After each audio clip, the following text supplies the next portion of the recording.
সূরা আল ইখলাস।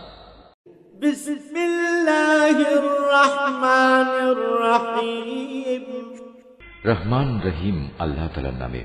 কুল হুয়াল্লাহু আহাদ। হে মুহাম্মদ সাল্লাল্লাহু আলাইহি ওয়াসাল্লাম, তুমি বলো, তিনি আল্লাহ, তিনি একক। আল্লাহুস সামাদ।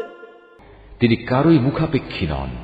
লাম ইয়ালিদ ওয়া লাম ইউলাদ।